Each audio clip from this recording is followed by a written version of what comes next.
The summer movie season has officially kicked off with the release of Marvel's Thunderbolts apostrophe.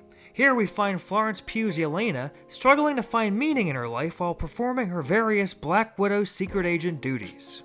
And through a series of unfortunate events, her path crosses with a whole cast of misfits from across the MCU.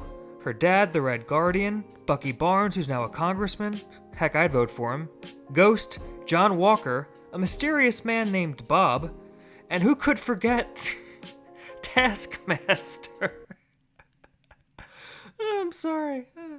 But before long, the group finds themselves on a perilous mission to prevent a world-ending catastrophe, all the while battling their own inner demons from their checkered past. Sound familiar? Now, it's safe to say that the Marvel Cinematic Universe has sort of fallen off. Fallen off a cliff, that is. After a string of disappointing projects followed up by massive creative overhauls to their overarching story, it seems apparent they've been kinda rudderless. And if you've been following my channel, then you're probably exhausted at hearing me repeat the same issues these movies keep having. From massive storytelling problems that come from painfully butchered reshoots to a stale filmmaking style that feels like you're watching a State Farm commercial. Look, my dudes, I'm as tired of it as you are. And with the last few Marvel projects failing to wow me, it's safe to say that I wasn't exactly thrilled going into the Thunderbolts apostrophe. Though I will admit, the marketing was well done, and some of the trailers promised a much needed break from the same old formula we're used to. So I'll be quite happy to know that it was, in fact, pretty good. Alright, that's about it for the review. Have a good night, bye! Kidding. I mentioned the problems that the MCU has been having lately, and the Thunderbolts apostrophe sidesteps these issues. It mostly does, anyway. The best part, without a doubt, is the way this group interacts. I've always found the idea of a team of misfits overcoming their personal struggles and differences interesting. Heck, James Gunn has made a whole career out of that trope. These are not characters that we generally think about when talking about this universe, and the whole premise is sort of built on that notion. Florence Pugh very capably takes the reins as the lead and is fantastic. She is the heart and soul of this movie. So much so you could call this Black Widow 2 and it would make total sense. She does a lot of the emotional heavy lifting here, and it grounds the film with a true sense of weight. We all know that Pugh is a great actress, but this is the first time I've actually cared about Yelena. Both her performance and the writing makes her feel like a real person. Also great is David Harbour. The dude is just endlessly entertaining in whatever he does. I will say his quips started to get a bit too much on my nerves by the third act, but that leads to a larger quibble I'll get to later. Wyatt Russell was solid as John Walker, though the douchiness of his character was cranked up to an 11 here. He was far more douchey here than he was in Falcon and the Winter Soldier. So yeah, the best part about the Thunderbolts was the Thunderbolts. So job well done there. I will say there's definitely some plot conveniences early on to get everyone together. Certain contrivances pop up that are obviously meant to move things along neatly, and they happen a bit too often. You will know them when you see them. The character who didn't work for me at all was Julie Louis-Dreyfus as Val. She's never particularly done it for me in any of her past appearances, and here she gets a much larger role. I don't know, to me she's always just doing her snarky Veep thing, and when 99% of her dialogue consists solely of snooty barbs, it just gets kind of grating. It's evident that Marvel is still reliant on the standard joke-a-minute formula that we've collectively all kind of moved on from as a nation, and it especially sticks out here because of the weightier subject matter and themes of depression. It makes for some awkward attempts at humor when discussing things like drug addiction.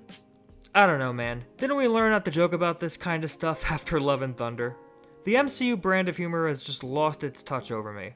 Am I saying that I didn't laugh at all during Thunderbolts? Certainly not. But when you're dealing with a more grounded story like this, the constant humor devalues a lot of the tension they're trying to build. Now getting back to the positives, this movie looks great. Director Jake Schreier infuses a lot of energy in his filmmaking style. It makes for some genuinely cool shots that I didn't think Disney was capable of doing anymore. The camera actually moves in interesting ways. When characters stand out on a busy New York street, it actually looks like they're on a street. Yeah, it does have that gray color palette, but unlike the other Marvel projects from the past, this seems deliberate, and you can tell that they actually shot a lot of the action on location, because they did. I haven't seen anything else by this director, but I will certainly be keeping an eye out for future projects of his. Having the kinetic action be done largely in camera sets itself apart from the other comic book movies we've been getting, especially from this same studio. I don't know, man.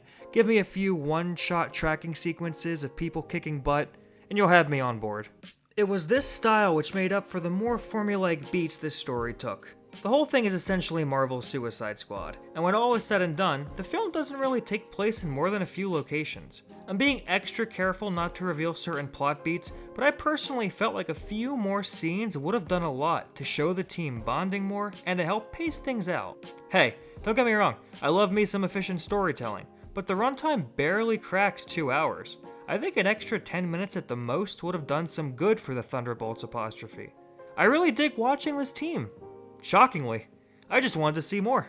And the ending was anticlimactic. The way the overall conflict was resolved made for a nice change of pace from the standard MCU final battles we've seen 1,000 times. But the movie's actual ending felt like it went over budget and wrapped itself up in a matter of seconds.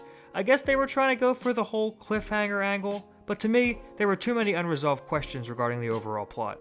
But in the end, I had a lot of fun with Thunderbolts apostrophe. In my Guardians of the Galaxy 3 review, I quite boldly proclaimed it as the last great MCU movie we'd ever get. And am I now redacting that statement? Not really. Thunderbolts was very good, but I wouldn't call it great. I'm already seeing some people online proclaim it as the best thing Marvel's done post-Endgame. And I don't agree. I'd still put Loki, Guardians 3, and No Way Home over it. Even though people are now saying No Way Home is dog crap despite the fact that they loved it and cheered for it opening night. Anyway, I know it's hard to remember, but around 10 years ago, 75% of Marvel movies would be solid base hits. We'd watch them, enjoy them, then move on. Then 20% would be the great ones, these are your Guardians of the Galaxies or your Winter Soldiers, then the final 5% would be the stinkers. This is sadly no longer the case. Most of these things now range from forgettably mid to absolute dog crap.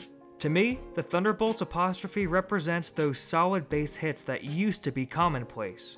Only now, it's releasing after their recent slate of other projects, and it seems like a freaking masterpiece by comparison.